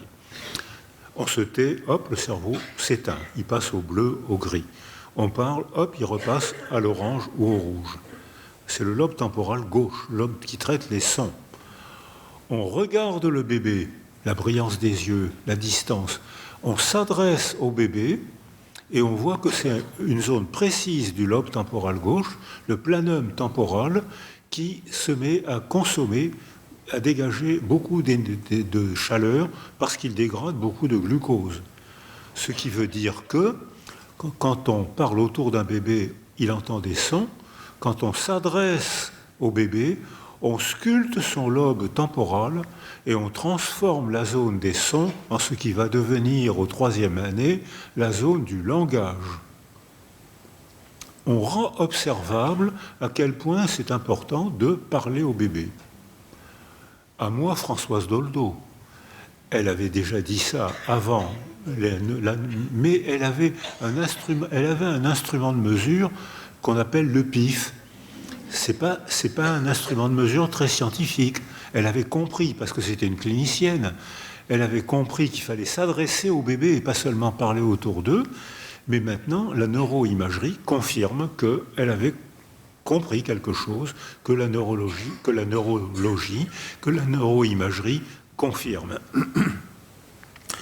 Alors, là, j'en ai encore pour 2 heures, ça va, je n'ai pas fini mon introduction. Alors, on avait invité à Toulon, à l'université, on avait invité Elisabeth Fivas, qui était prof à Lausanne, et qui avait fait un dispositif d'observation très élégant. Le bébé est là, la mère est là, le père est là. Et elle avait dit, la caméra est là. Et elle disait aux parents, racontez ce que vous avez fait dimanche dernier. Alors madame prend la parole, le bébé est 3-4 mois, hein. La madame prend la parole, le bébé est très intéressé, il tourne la tête et les yeux en direction de la source sonore. Et puis madame se tait, laisse son mari, je suis désolé, hein, laisse le deuxième parent prendre la parole, tac, le bébé est très intéressé, il tourne la tête et les yeux vers le deuxième parent. Et ce petit comportement-là est très important parce que ça fait comprendre que le bébé apprend à s'attacher à 2 figures d'attachement. La sonorité de la voix n'est pas la même, les cheveux, la brillance des yeux, l'odeur, la manipulation n'est pas la même. C'est-à-dire que le bébé apprend à 2 niches sensorielles différentes, une niche sensorielle femelle, une niche sensorielle mâle. Et si ces 2 femmes qui s'occupent d'un bébé, elles n'ont pas non plus la même structure sensorielle, il y en a une qui n'a pas la même voix, la même odeur, la même corpulence, il y a quand même 2 niches sensorielles différentes. Et le fait qu'il y ait 2 niches sensorielles active la prise de conscience. Dans un univers où tout serait bleu, on ne pourrait pas prendre conscience du concept de bleu. Pour qu'on prenne conscience du concept de bleu et qu'on nomme le bleu, il faut qu'il y ait une autre couleur que le bleu. À ce moment-là, on peut dire, tiens, il y a... Et c'est pour ça qu'il faut une niche sensorielle composée de plusieurs figures d'attachement autour du bébé, la mère qui est inévitable puisque c'est elle qui porte, et d'autres figures d'attachement, déterminées par l'affection, par la relation et par la culture. Or, on voit que lorsque cette niche est stable, le bébé se débrouille, il a tout autour de lui pour se développer à des vitesses différentes. Chaque bébé a son rythme. Et un point faible de notre culture, c'est le sprint. Tous les pays d'Europe du Nord, j'ai été invité à travailler en Finlande, en Suède, avec Jeannette Bougrom, quand elle était ministre de la famille. Et là, les pays d'Europe du Nord ralentissent le développement des enfants jusqu'à l'âge de 5 ans. Nous, on fait sprinter. C'est un tort. On ne peut, les enfants, c'est comme pour les sportifs font de bonnes performances. Quand on ne les stimule pas, ils font de mauvaises performances, mais quand on les stimule trop, ils font des fractures de fatigue, ils font des écœurements de surentraînement, et leurs performances ne sont pas bonnes non plus. Et on sait maintenant, d'ailleurs, que quand les processus d'attention sont trop longs, on sécrète trop de glutamate, qui est un poison pour la synapse, et qu'on diminue nos performances, nos vitesses d'apprentissage quand on augmente la durée de l'apprentissage.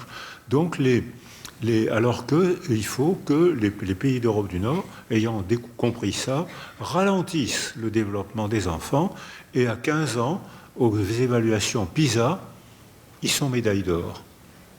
Donc le fait de ralentir le développement des enfants améliore leur performance scolaire et leur performance intellectuelle. Alors, donc voilà ce que je voulais vous dire aussi, c'est que, je vais finir là-dessus, c'est que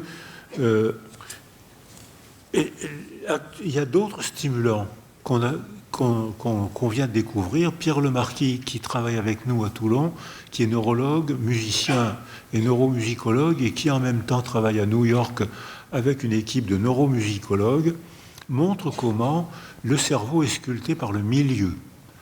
Par exemple, alors maintenant, dans les milieux de la neurologie, c'est totalement admis, mais dans la culture, dans un milieu médical, ça c'est accepté, mais dans la culture, c'est pas encore évident.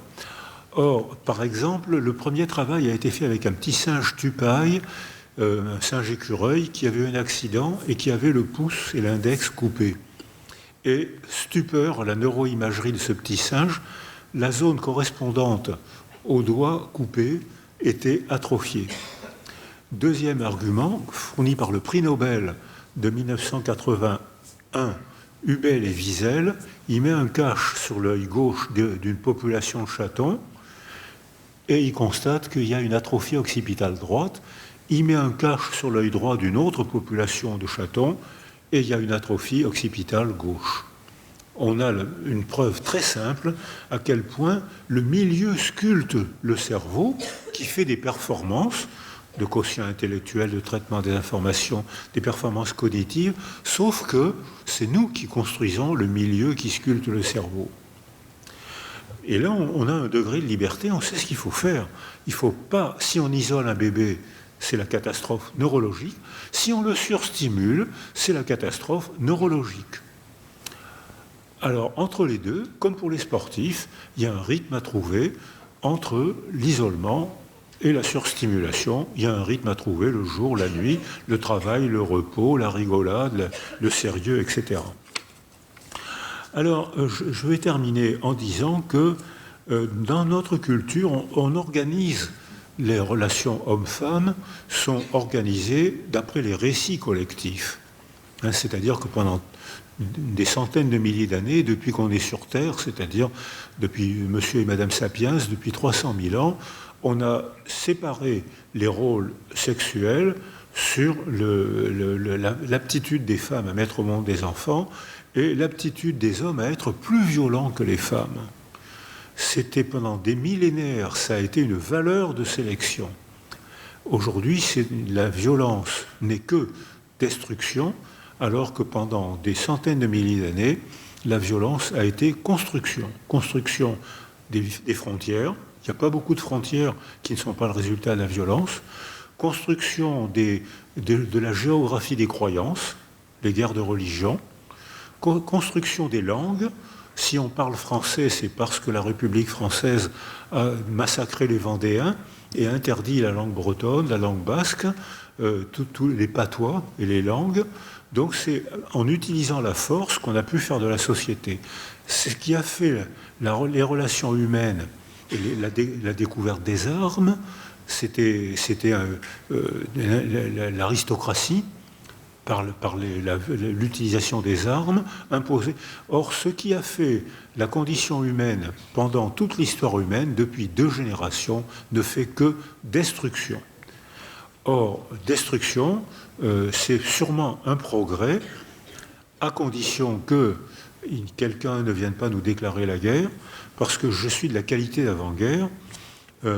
Donc, quand je suis arrivé au monde, il n'y avait pas de sécurité sociale, il n'y avait pas de caisse de retraite.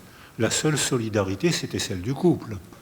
Et dans les années d'avant-guerre, les mineurs travaillaient 15 heures par jour. Au fond, vous voyez, quand j'étais médecin au centre médico-social de la Seine, pour les ouvriers des chantiers, j'avais beaucoup de patients ouvriers qui ne voyaient la lumière du jour que 2 mois par an. Et dans la salle, vous aussi, vous avez eu des patients comme ça. C'est fini, maintenant, ça n'existe plus, ça. Notre culture a incroyablement changé grâce à la technologie et grâce aux droits de l'homme. Donc, et grâce à la nouvelle hiérarchie des valeurs. Maintenant, la nouvelle hiérarchie des valeurs, c'est l'épanouissement de la personne. Donc, c'est une nouvelle culture, ça n'existait pas avant. Avant, au sommet de la hiérarchie des valeurs, c'était la violence des hommes et le sacrifice des femmes. Le sacrifice des hommes à la guerre, le sacrifice des femmes pour la famille et pour servir les hommes. C'est plus. Dites ça à une jeune femme aujourd'hui, elle ne comprendra pas. C'est plus du tout la même culture. C'est des valeurs qui, en 2 générations, ont complètement disparu. Et puis surtout, on entre dans une culture où la technologie nous gouverne. Les écrans, nous, on sait à quel point les écrans sont toxiques, surtout chez les petits. Ça rentre mal dans la culture. Et on a beau l'expliquer, c'est très mal vécu. Les parents, d'abord parce qu'eux-mêmes se laissent hypnotiser, se laissent méduser par les écrans. Ensuite, il faut reconnaître que l'autre jour, j'ai pris l'avion. Il y a un bébé qui s'est mis à hurler. La mère a allumé le smartphone. Paf! On l'a regardé, elle a compris, elle a éteint son smartphone. Il s'est remis à hurler, elle a remis le smartphone. Plus personne n'a protesté. On est complices. On est complices. Or, on sait maintenant que plus il y a une corrélation directe entre les écrans, les retards de langage et surtout l'incapacité des garçons, plus que les filles, à maîtriser leurs pulsions. C'est-à-dire que les garçons ont du mal à maîtriser. La violence des garçons a été encouragée par toutes les cultures jusqu'aux années 60, 70. Quand la technologie et quand l'école a façonné les garçons et les filles, la violence n'est devenue que destruction. Alors, et puis maintenant, on va rentrer dans l'ère de l'intelligence artificielle. Donc, ce qu'on constate là maintenant, c'est on va encore changer de culture et le virus nous a fait toucher du doigt à quel point la technologie nous permettait de travailler chez soi et moins, pour certains, de moins se rendre au travail. C'est un progrès technique, mais les écrans, c'est une communication extraordinaire, c'est une relation appauvrie. Donc on va rentrer encore dans une autre culture. Donc je crois que ces trois niches écologiques, on sait ce qu'il faut faire. Scientifiquement, on sait l'impact que ça a. Est-ce que culturellement, politiquement, éducativement, on va le faire? Je ne sais pas. Pour l'instant, j'ai oublié de vous dire que on a eu il y a quelques jours la retombée des évaluations psychologiques du congé paternité. On prévoyait que le suicide des femmes diminuerait et que les dépressions périnatales diminueraient. Première surprise, les grands bénéficiaires du congé paternité, c'est les hommes qui découvrent le plaisir de s'attacher à un enfant, un bébé, qui découvrent ce plaisir qui leur était évité parce qu'un homme devait faire la guerre ou travailler 15 heures par jour, c'était sa fonction sociale. Un homme qui n'était pas violent, j'ai connu ça quand j'étais enfant, un garçon qui n'était pas violent était méprisé. Aujourd'hui, quand un homme est violent, on appelle le SAMU social, on appelle les pompiers, parce qu'on a fait des progrès relationnels. Mais est-ce que ça va durer ? Donc voilà, je pense qu'avant mon exposé, vous aviez les idées claires. J'espère maintenant qu'elles sont confuses. Merci de m'avoir écouté.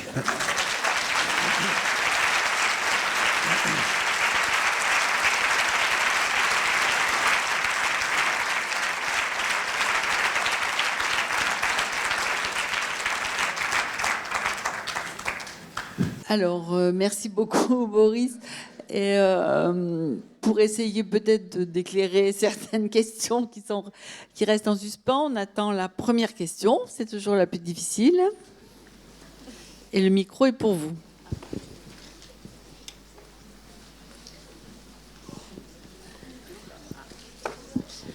Merci, Monsieur Cyrulnik, pour votre intervention qui était très intéressante.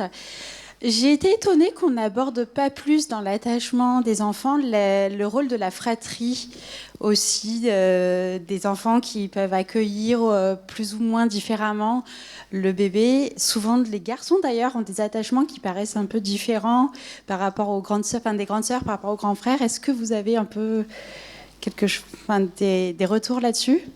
Oui, bien sûr. Merci pour votre question, parce qu'effectivement, j'aurais dû en dire un mot.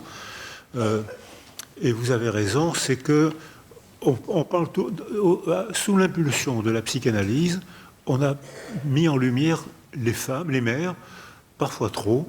Il y a Bettelheim disait que les mères étaient responsables des troubles de leur enfance, ce qui est insupportable.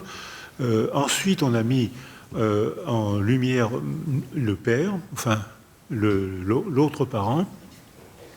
Et vous avez raison, j'aurais dû insister là-dessus. La fratrie joue un rôle aussi. Et qu'on sait, par exemple, que lorsque un premier bébé arrive au monde, il a sa mère, son père. Enfin, sa mère. lorsqu'un deuxième bébé arrive au monde, la niche sensorielle est déjà transformée. Il y a la mère, le deuxième parent et la grande sœur ou le grand frère. Donc ce n'est pas du tout la même niche sensorielle.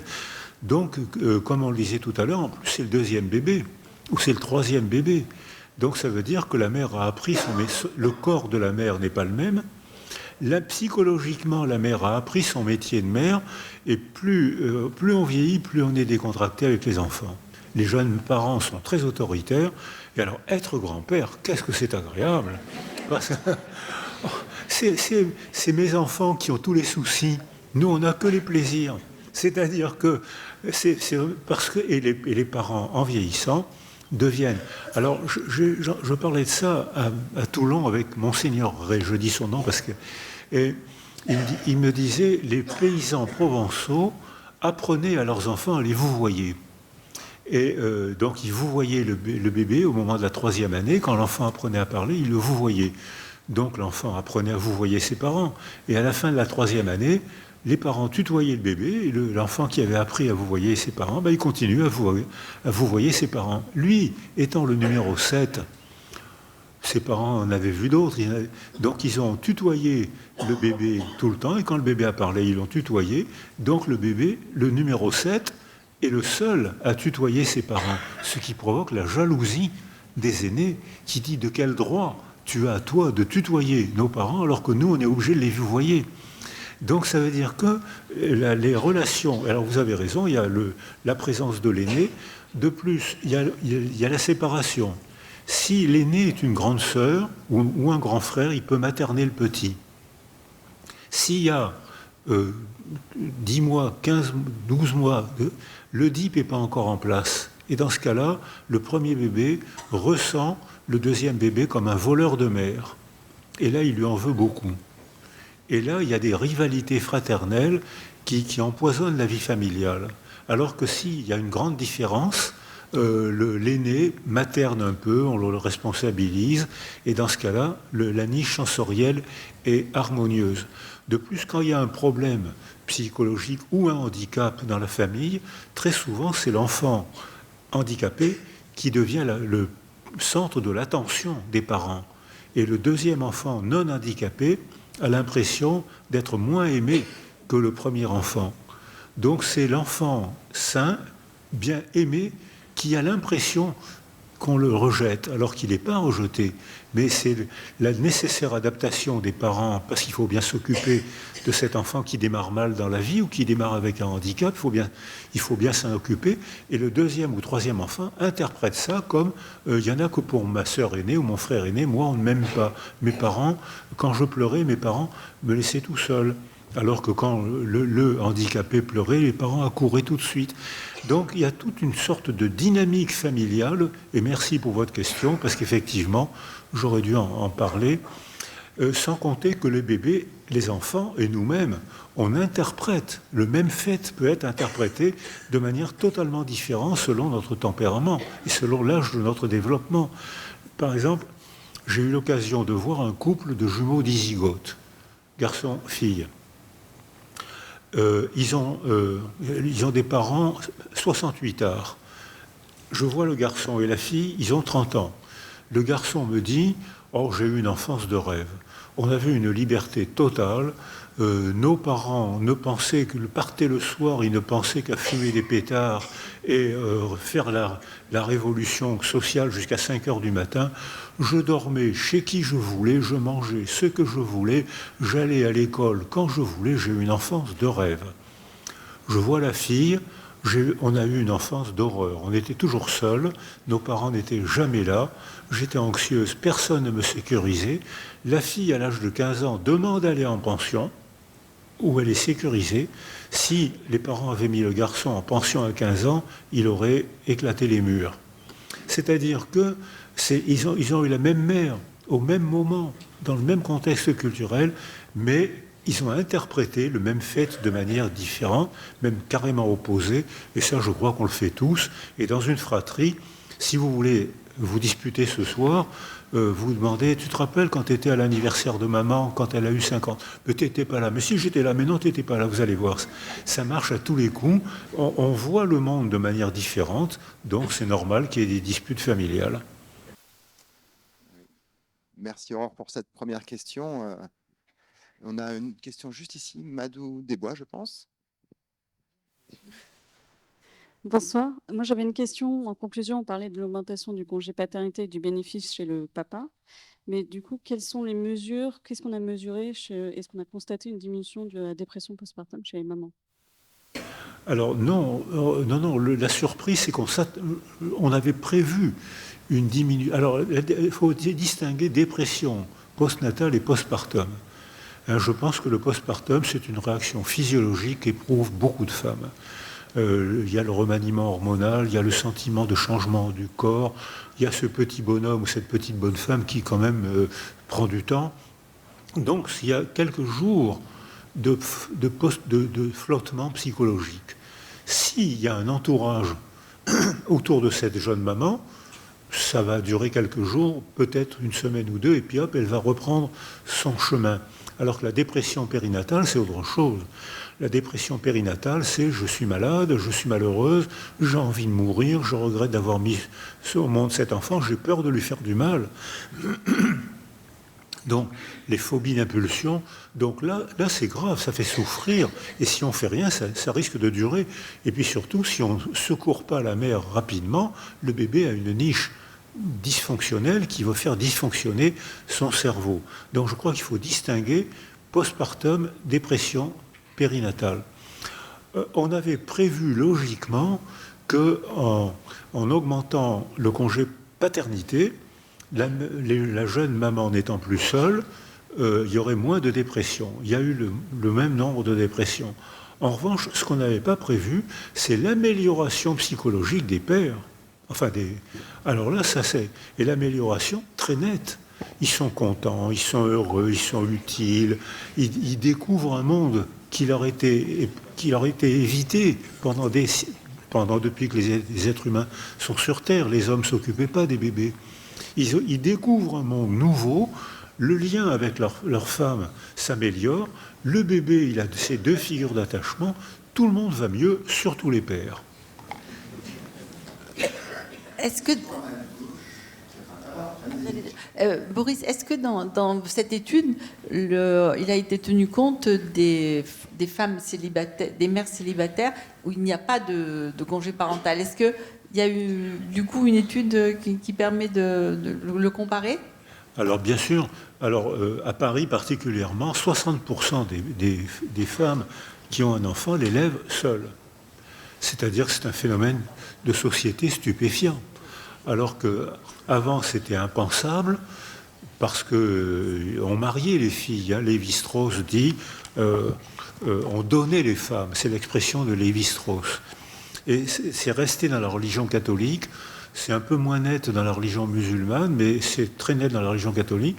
Une femme qu'on donne au mariage, elle entre à l'église au bras de son père, elle en sort au bras de son mari. C'est-à-dire qu'on a fait circuler les femmes. C'est l'expression des anthropologues. Et c'est vrai que le mariage n'avait pas une fonction affective, n'avait pas une fonction sexuelle, ça avait une fonction sociale. Et même le sexe n'avait pas une fonction de plaisir, ni même d'intimité. Le sexe n'avait qu'une fonction sacrée, mettre au monde une âme pour adorer Dieu, ou une fonction sociale, mettre au monde un garçon de préférence à une fille pour faire la guerre ou pour travailler 15 heures par jour. Donc ça veut dire que les femmes étaient entravées, ça c'est pas contestable, les femmes étaient entravées, elles n'avaient même pas les mêmes droits que les hommes alors que c'est elles qui s'occupaient de tout. L'exemple flagrant, c'est en 1804, le père napoléonien. Là, en 1804, Napoléon fait le code Napoléon et il nomme le père chef de famille, sauf que le chef n'était jamais dans sa famille. Et c'est les femmes qui faisaient tout. Et elles n'avaient pas les droits qu'avaient les hommes. Alors ce père napoléonien, représentant de Napoléon dans sa famille, ou représentant de l'État dans sa famille, a été assassiné en 1970 par les féministes qui ont imposé la responsabilité parentale. Donc, mais ça fait presque 2 siècles. Alors, dans les siècles avant, les hommes ne s'occupaient pas, c'était, ou bien ils étaient pauvres, ils travaillaient comme des bêtes, ou bien ils étaient riches, les aristocrates, ils faisaient la chasse, ils ne s'occupaient pas des bébés. C'était l'époque où les femmes, monsieur, l'origine du mot monsieur, c'est un condensé de monseigneur. Vous avez sûrement remarqué qu'aujourd'hui, il y a beaucoup moins de femmes qui appellent leur mari monseigneur. Ben, ça s'est fait. Donc pendant des centaines, peut-être même depuis Monsieur Sapiens, on a fonctionné comme ça, en sacrifiant les femmes, en entravant les femmes et en encourageant, en politisant, en récupérant la violence des hommes, en encourageant la violence. On les formait pour la guerre. On les formait. Donc c'est encore aujourd'hui beaucoup moins. Mais ça veut dire que le sexe n'avait pas de fonction sexuelle, n'avait pas de fonction. Le mot sexe ne désigne pas la même chose aujourd'hui, où il y a quelques générations. Alors, et le résultat, c'est qu'il y a de plus en plus de femmes seules, soit divorcées, soit célibataires. Et la grande surprise avec le professeur Misrahi, quand on a fait une enquête, la grande surprise pour les PMA, c'est que l'année dernière, la majorité des PMA ont été demandées par des femmes seules. Des femmes qui veulent mettre au monde un enfant sans homme. Alors là, il y a un phénomène culturel qui est en train de se préparer, qui va exploser à la génération d'après. De plus, on a trouvé aussi que de plus en plus de jeunes femmes décident de ne jamais mettre au monde d'enfants. Parce que c'est vrai que la maternité pèse et que c'est épargné aux hommes. C'est vrai que alors les chiffres varient énormément. L'INSERM, qu'on avait questionné... Je suis là, en haut. On a encore 3 questions dans la salle. Est-ce qu'on peut passer aux autres questions ou est-ce que vous souhaitez finir de développer sur ce point? Qu'est-ce qu'il est habile alors, c'est bien. Ben, on va répondre aux autres questions, vous avez raison. C'est grâce à ma maman, si vous voulez, que j'ai été bien éduqué. Oui. Évidemment. Je passe la parole tout de suite au monsieur qui est à ma gauche. On a une question en haut et une autre au 3e rang. Monsieur, allez-y. Soyez concis sur la question. Hein. Même circoncis. Bonsoir, merci pour votre intervention. Ma question, en plus de la fratrie, je crois qu'il faut citer également les grands-parents qui jouent un rôle très important dans ce développement de la niche sensorielle. Et puis, la question proprement dite, c'est, on a vu que les filles avaient une avance extraordinaire par rapport aux garçons, puisqu'à l'âge de 12 ans, elles avaient une avance de plus de 2 ans. Mais est-ce que les garçons rattrapent rapidement ou pas du tout ?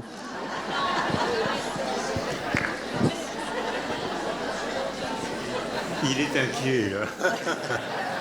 Alors, oui, les vitesses de développement sont différentes selon les sexes.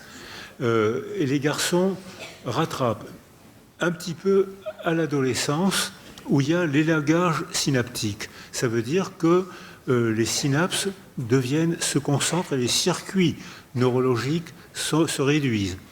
Donc c'est vrai pour les garçons comme pour les filles. Les cerveaux sont mieux adaptés à l'environnement, ils travaillent plus vite avec moins d'énergie, à l'économie.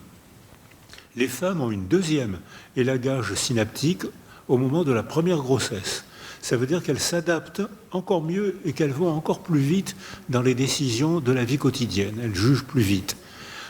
Si elles vivent dans un milieu stable, elles sont plus adaptées, elles sont plus rapides. Mais s'il y a une guerre, s'il y a une pauvreté, s'il y a un déménagement, le milieu change, et comme elles sont hyper adaptées à un milieu, elles sont moins adaptées à l'autre milieu, et c'est pour ça qu'il y a beaucoup plus de phobie féminine que de phobie masculine.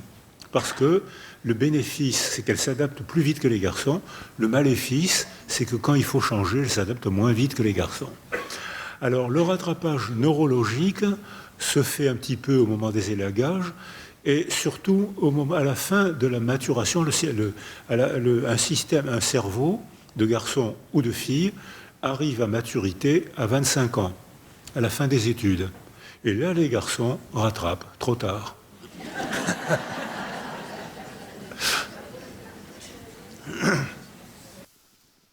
Bonsoir. J'avais une question concernant les enfants ici, nés de GPA et qui sont, du coup, qui pas arrachés, mais enfin, qui du coup sont mis dans une autre famille directement avec du coup une structure parentale, familiale et des attaches justement. Est-ce qu'il y a des retentissements sur leur développement? Alors, pour les PMA, quand il y a un couple, j'avais dit tout à l'heure, le système familial le plus protecteur, c'est un système familial à multiples attachements. La fratrie que j'avais oubliée, les grands-mères que j'avais citées, les grands-pères, les oncles, il faut des copains, il faut les métiers de la petite enfance.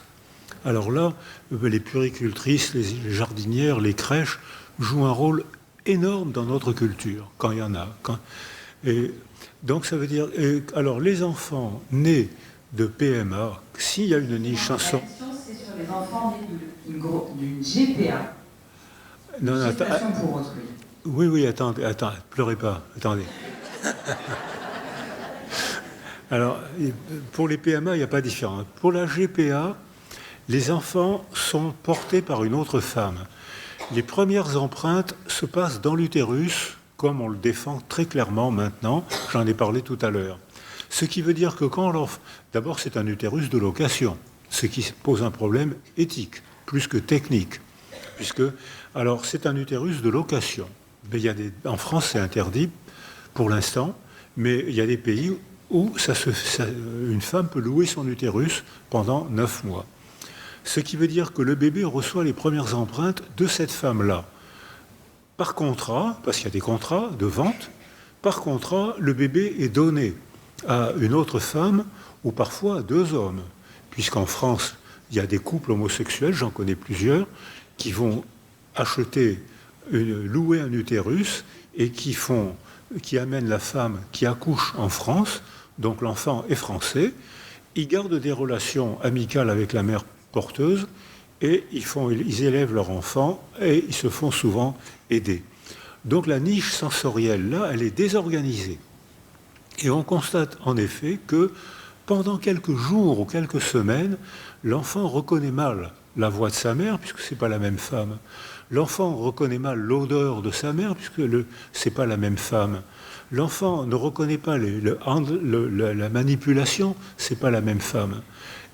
Et comme ça rejoint la situation des prématurés qui sortent trop tôt, qui sont mis au monde trop tôt, quand ils étaient séparés de leur mère avant, maintenant, on demande aux mères et aux pères de venir le plus souvent possible dans la couveuse, autour de la couveuse, pour que l'enfant, justement, tisse des liens familiers.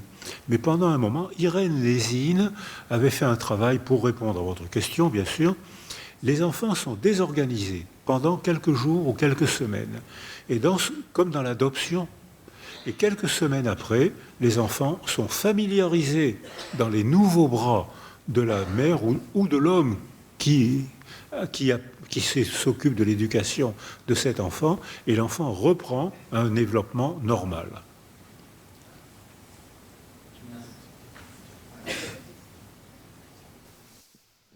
J'ai une petite pression sur les questions. On a 3 questions qui sont déjà positionnées. Madame. Bonsoir, je serai la 4e question. Je tiens à vous remercier en premier lieu. Et vous ne savez pas que nous partageons une certaine intimité, car je suis une grande lectrice et j'adore la façon de vous positionner en tant que médecin, en tant que libre penseur, et surtout en permettant peut-être à la société humaine et à tous vos confrères d'éclairer des questions fondamentales sociétales. Donc ma question sera la suivante, puisque je dois être brève, mais je ne voudrais pas être castrée. J'ai bien compris que la problématique de l'autre, celui que vous avez du mal à désigner, de ce père qui reste toujours incertain, et comme vous le soulignez, finalement, c'est la mère qui désigne le père, ou en tout cas l'autre. C'est la mère qui fait que le père s'inscrit dans la filiation à ses enfants. Cette certitude, en fait, nous vient du droit latin. Et je dirais que mater semper certa est. Certa est. Oui, mais en tout cas, moi, j'ai cette notion latine. En tout cas, la mère est toujours en opposition au père pour établir finalement cette filiation, pour assurer l'homme dans sa filiation. Et ma question est la suivante. Est-ce que cette problématique qui persiste au XXIe siècle, entre les hommes et les femmes, entre les mères et les pères, entre les filles et les garçons, entre frères et sœurs, et dans l'exercice de nos fonctions professionnelles. On a perdu la moitié de la salle, là, madame. Hein.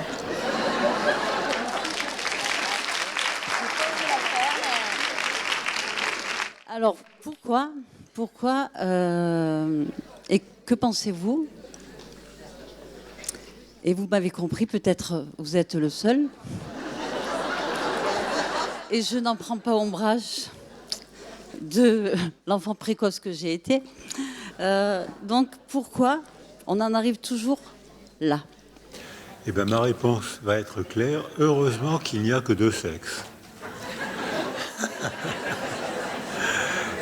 Et encore maintenant, ce que je viens de dire est faux, puisque maintenant, il y a les LGBT et puis toute la catégorie. Donc, je pense que c'est parce que c'est pareil chez les animaux, c'est pareil chez les oiseaux, c'est pareil chez les mammifères.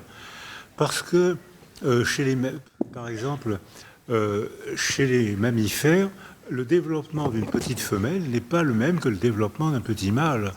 Et vous ne pouvez pas savoir les conflits qu'il y a. Alors qu'ils ne parlent pas, il y a déjà beaucoup de conflits. Alors nous, en plus, donc on a le développement, l'ontogenèse, le développement biologique façonné par le milieu.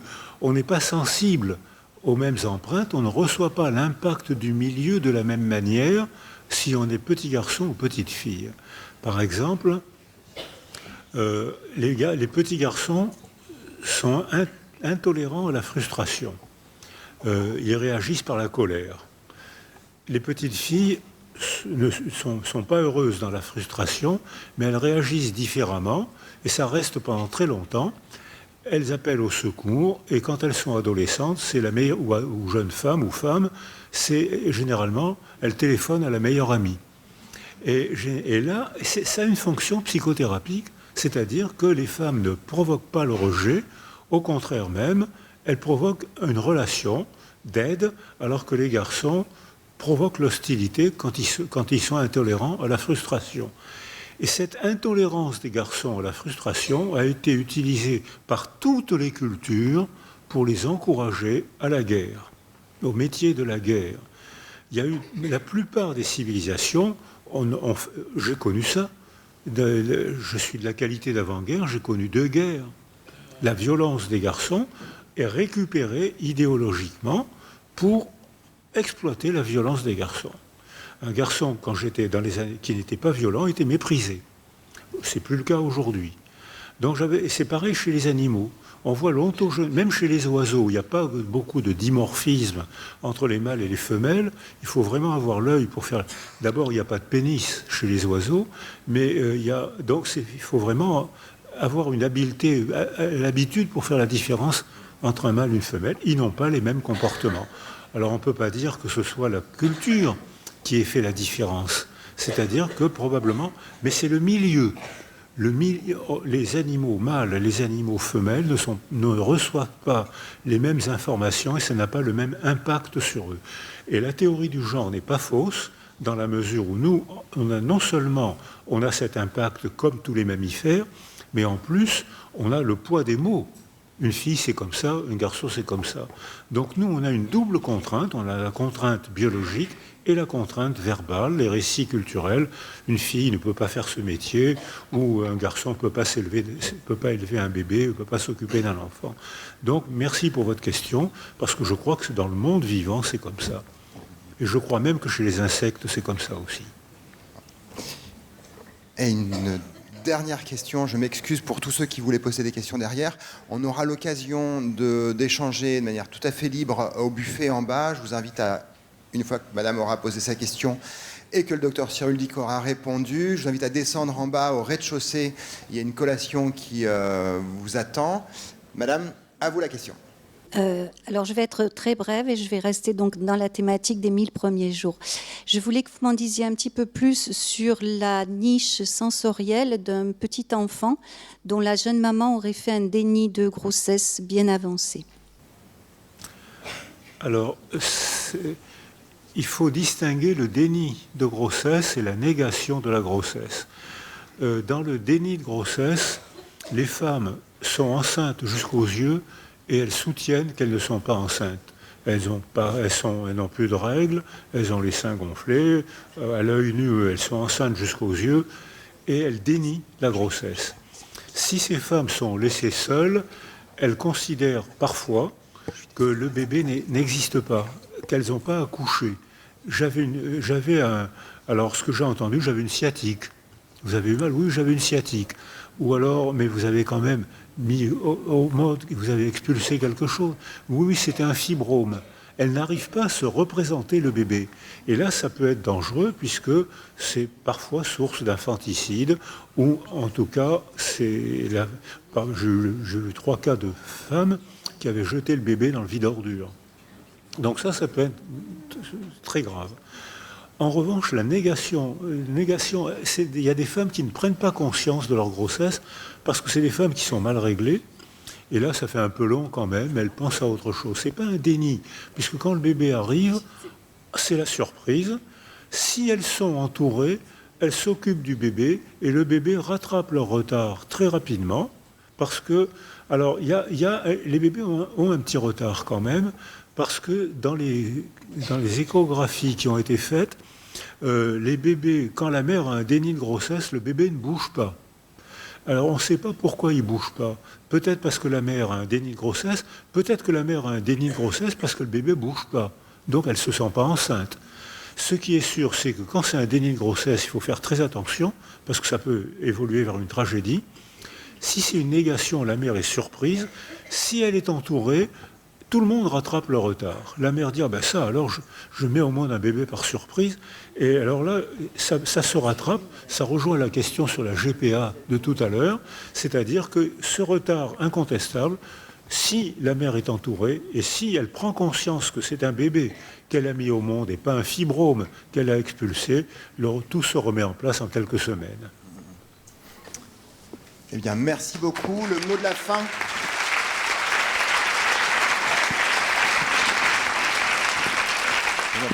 Merci. Le mot de la fin pour le docteur Marie-Dominique Métra, présidente du Conseil de l'Ordre. Merci à vous. Il me choisit le rôle le plus facile, c'est celui de vous remercier tous.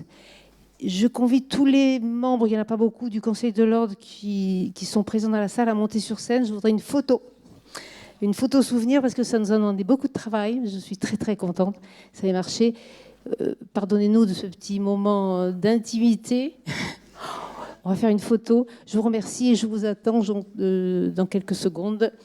Allez, Claude, fais un petit effort.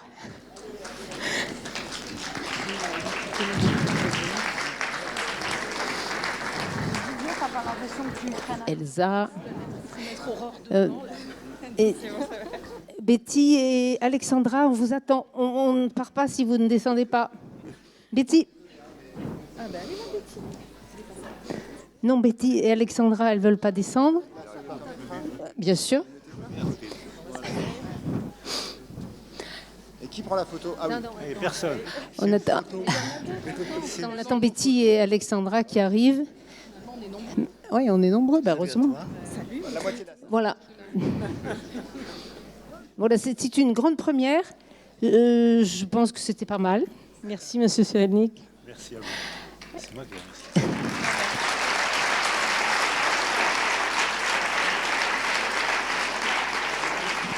Eh bien, tout de suite alors. Merci Marie.